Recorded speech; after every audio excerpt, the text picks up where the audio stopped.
Να δώσουμε τώρα το λόγο στο Θανάση Τομάντη να πει για την περιοχή. Ναι.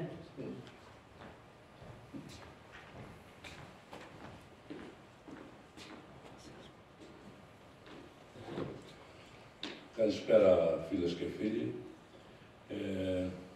Θεωρώ ότι ο προηγούμενος ομιλητής είπε και έδειξε πολλά πράγματα, το τι προβλέπεται ανά τον κόσμο και ανά την Ελλάδα και τι μένει γενέστε στην πορεία σε σχέση και με τα οικονομικά. Εγώ, αγαπητοί φίλοι, θα ήθελα να πω όλα αυτά, να περιοριστώ στα δικά μας εδώ της Μεγαλόπολης, που είναι και αυτά είναι ένας λόγος όλων αυτών που προείπαμε προηγουμένως, που ακούστηκε από τον προηγούμενο ομιλητή. Κοιτάξτε να δείτε, για να δικαιολογηθεί το κλείσιμο των κινητικών μονάδων στη Μεγαλόπολη, τι υπόθηκε? Η καθαρή ενέργεια, το περιβάλλον, το οικονομικό. Αυτά όμως είναι σε αντίθεση με αυτά που γίνονται σήμερα και τα αποτελέσματα τα βλέπετε νομίζω όλοι, τα ζείτε δηλαδή, τα ζούμε όλοι, τι γίνεται μετά από το κλείσιμο αυτών των μονάδων. Το θάψιμο του λιγνίτη, ο λιγνίτης που υπάρχει σήμερα στην Μεγαλόπολη που μένει είναι γύρω στα 80 με 100 εκατομμύρια κυβικά, που αυτό σημαίνει ότι οι δύο λιγνητικές μονάδες θα μπορούσαν να λειτουργήσουν ακόμα για μια δεκαετία στη Μεγαλόπολη σε πλήρη ενέργεια, σε πλήρη λειτουργία.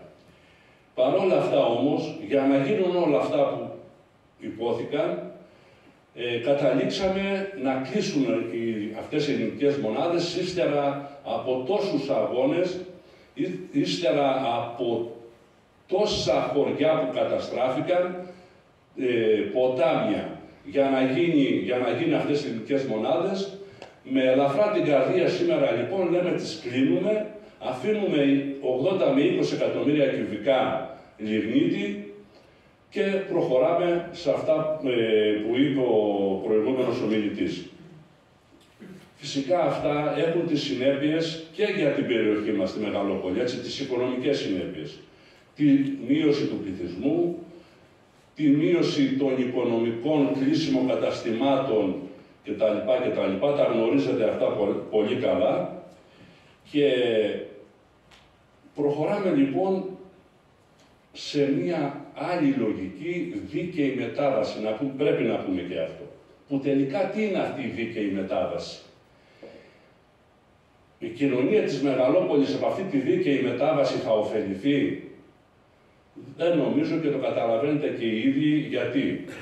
Ό,τι οικονομικό υπάρξει γύρω από τη δίκαιη μετάβαση λόγω της απολυτοποίησης, το καρπούνται και αυτές οι εταιρείες που είπαμε προηγουμένως, ανεμογεννήτριες, φωτοβολταϊκά με τα πάνες και όλα αυτά, που δεν έχουν καμία θέση εργασίας, μέσα από αυτό το πρόγραμμα δίκαιης μετάβασης καρπούνται αυτοί όλο το οικονομικό πακέτο με εργαζόμενους, τους οποίους το βλέπετε, της τάξεως των 650-750 ευρώ να ζήσουν εργαζόμενοι με οικογένειες κτλ. Αυτή λοιπόν είναι η δίκαιη μετάβαση που κάποιοι ευαγγελιζόντουσαν, και κυβερνήσεις και η περιφέρεια, η οποία ήταν στο πλάι, χέρι-χέρι με την κυβέρνηση, η διοίκηση της περιφέρειας που είναι ήδη σήμερα, ακόμα δηλαδή, συμφώνησε να γίνει αυτή η απολιγνητοποίηση και φυσικά υπάρχουν και γενικότερες ευθύνες και στο Δήμο κτλ. Με διάφορους τρόπους, με καθυστερήσεις κτλ. Δεν υπόθηκε ποτέ η αλήθεια, δηλαδή τι είναι αυτό το πρόγραμμα της δίκαιης μετάβασης. Και δεν είναι μόνο αυτό, δηλαδή ότι μόνο αυτές οι εταιρείες από ανεμογεννήτρες, φωτοβολταϊκά από αυτό το πρόγραμμα θα ωφεληθούν, θα ωφεληθούν και άλλες εταιρείες όπως εργοστάσια για τα σκουπίδια, εργοστάσια για θάψιμο βιομηχανικών αποβλήτων, εργοστάσια με σόφια και σάπια ζώα που φτιάχνουν ζωοτροφές και τέτοια. Τέτοια πράγματα θα κατακλείσουν την περιοχή μας σιγά σιγά και φυσικά ο κόσμος θα είναι ενέχειρο αυτών των καταστάσεων και αυτής της παθογένειας. Αγαπητοί φίλοι, εμείς τώρα, σε αντίθεση με αυτά τα πράγματα,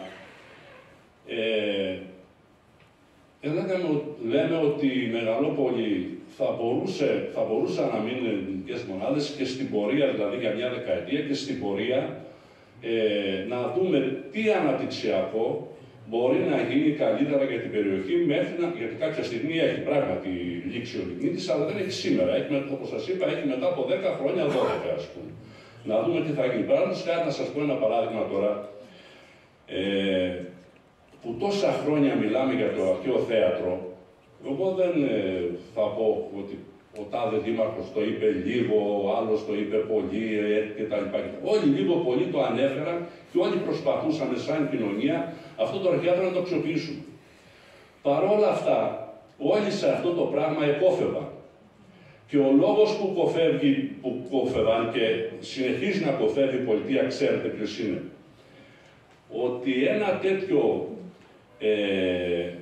μια τέτοια πολιτιστική κληρονομιά, αν την αξιοποιήσεις μέσα σε αυτό το πράγμα, το εργασιακό χώρο της μεγαλόπολης που θα υπάρχει με όλα αυτά τα σκουπίδια, με τα πάνες κτλ., αυτό το πράγμα δεν χωράει.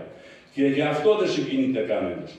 Γι' αυτό δεν προχωράει κανένας να το αξιοποιήσουμε έτσι ώστε να κρατήσουμε και την πολιτιστική μας κληρονομιά και να το κάνουμε πολύ καλά επισκέψιμο. Εμείς πιστεύουμε ότι αυτόν τον αγώνα πρέπει να τον δώσουμε για το αρχαίο θέατρο, να ακυρώσουμε όλες αυτές τις παθογένειες, ό,τι έχει να κάνει με σκουπίδια, με αυτά τα εργοστάσια που σας είπα προηγούμενα, με το θάψιμο βιομηχανικών αποβλήτων και όλα αυτά τα πάνες που θέλουν τελευταία να καλύψουν την περιοχή, θα πρέπει όλοι μαζί να δώσουμε έναν αγώνα, θα το προσπαθήσουμε και πιστεύω να τα καταφέρουμε. Αυτά νομίζω είναι τα γενικότερα πράγματα που αφορούν την περιοχή μας, το Δήμο Μεγαλόπολης και γενικότερα και τον νομό Αρκαδίας κτλ. Σας ευχαριστώ.